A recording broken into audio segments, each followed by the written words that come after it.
เหตุเอาไว้บานเชียสัตว์กูกลายเชียพระโนประเทศอินเดียន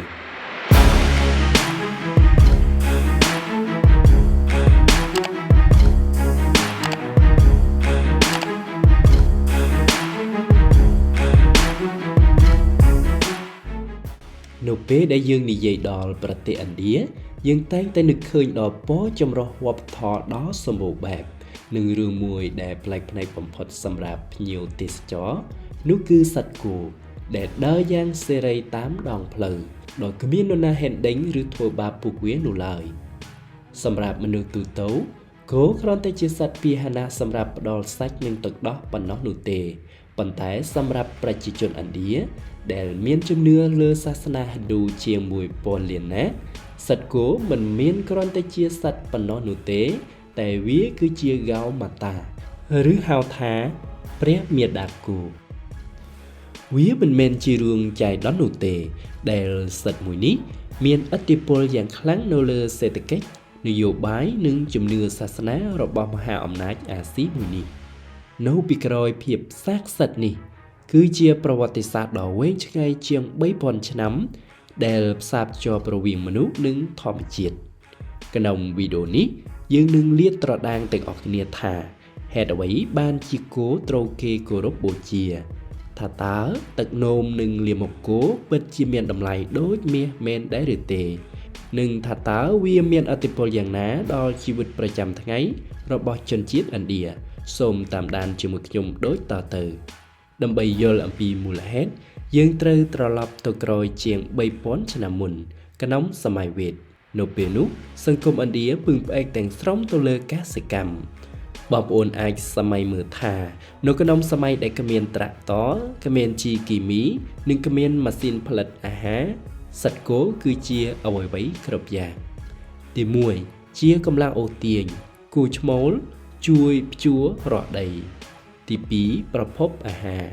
គូញីផ្ដល់ទឹកដោះដែលជាអាហារូបត្ថម្ភដ៏សំខាន់សម្រាប់គ្រួសារក្រីក្រទី3គឺជាជីធម្មជាតិលាមករបស់វាធ្វើឲ្យដីមានជីជាតិដោយពាក្យខ្មែរបានពោលថាធ្វើស្រែនឹងទឹកធ្វើសឹកនឹងបាយចំណែកឯជនជាតិឥណ្ឌាសម័យនោះគឺរាប់បានដោយសាគោគោត្រូវបានគេមើលឃើញថាជាទ្រព្យសម្បត្តិដ៏មានតម្លៃបំផុតបុរណាដែលមានគោច្រើនជាងគេគឺជាអ្នកមានបំផុតនៅក្នុងគម្ពីរវេទបុរាណបាននិយាយថាគោគឺជាតំណាងនៃភាពសម្បូរសប្បាយបើគ្មានគោគឺគ្មានកសិកម្មបើគ្មានកសិកម្មនោះទេគឺគ្មានជីវិតនេះហើយជាចំណុចចាប់ផ្ដើមដែលធ្វើឲ្យការសម្លាប់គោត្រូវបានគេចាត់ទុកថាជាអំពើបំផ្លាញប្រភពសេដ្ឋកិច្ចនិងជាអំពើបាបដ៏ធ្ងន់ធ្ងរផ្នែកមួយទៀតនោះគឺជំនឿនិងទេវកថាពីតម្រូវការសេដ្ឋកិច្ចវាត្រូវបានវិវត្តទៅជាជំនឿសាសនាដ៏ជ្រាលជ្រៅនៅក្នុងសាសនាហិណ្ឌូមានអាទិទេពសំខាន់ជាច្រើនដែលផ្សារភ្ជាប់ជាមួយនឹងសត្វគោតួអង្គដែលល្បីល្បាញបំផុតគឺមានព្រះគ្រីស្ណាតាមរឿងព្រេងព្រះគ្រីស្ណាធ្លាប់ជាក្មេងខ្វៀលគោទ្រង់តែងតែលេងជាមួយនឹងសត្វគោថែរក្សាពួកវា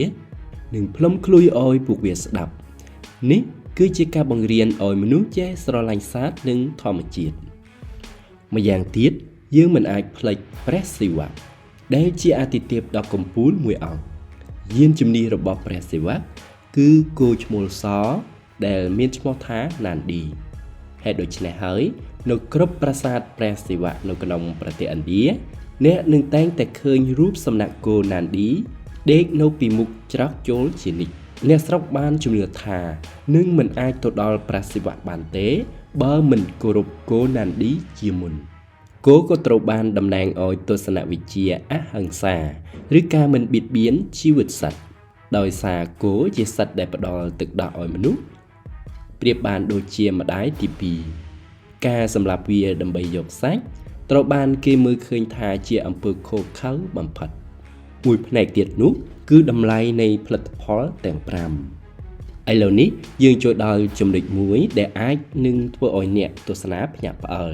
ឬចម្លែកក្នុងចិត្តសម្រាប់ពួកយើងលាមកនិងទឹកនោមគោគឺជាកាកសំណល់ដែលគួរឲ្យខ្ពើម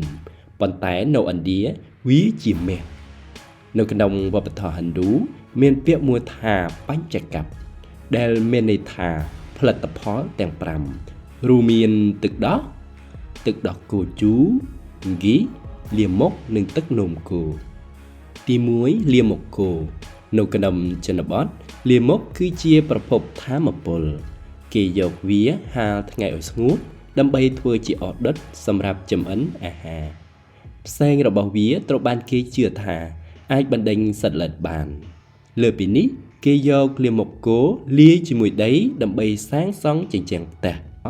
វាជួយការពារកម្ដៅបានល្អនៅរដូវក្ដៅនិងរក្សាកម្ដៅនៅរដូវរងាហើយពួកគេជឿថាមានសារធាតុនៅក្នុងលាមកគោនេះអាចសម្លាប់មេរោគបានតាមបែបធម្មជាតិទី2គឺទឹកនំគោចំណុចនេះអាចនឹងពិបាកទទួលយកសម្រាប់បរទេសប៉ុន្តែនៅក្នុងក្បួនវិទ្យាសាស្ត្របុរាណឈ្មោះថាអាយុវេទទឹកនំគោត្រូវបានគេជឿថាអាចព្យាបាលជំងឺជាច្រើនមុខសប្តាហ៍នេះមានក្រុមហ៊ុនផលិតទឹកនំគោច្រកដបលុកជាភេសជ្ជៈសុខភាព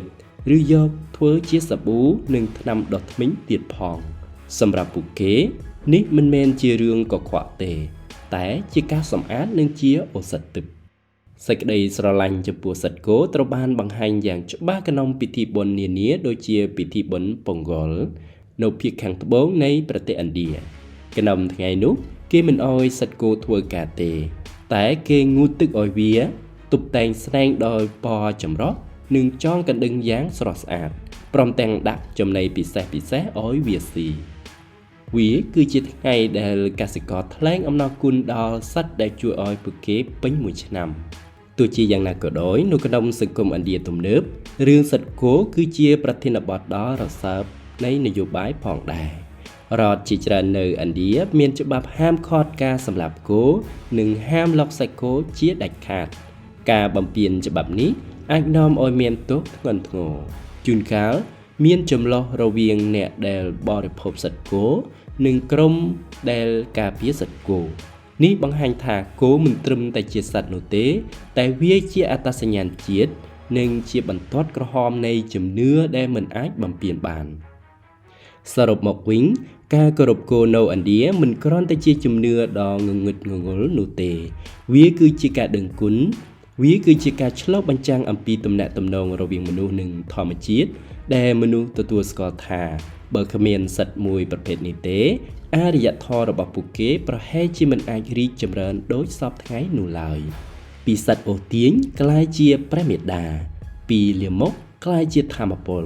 សត្វគោគឺជាបេះដូងនៃជីវិតជនបទនៅឥណ្ឌា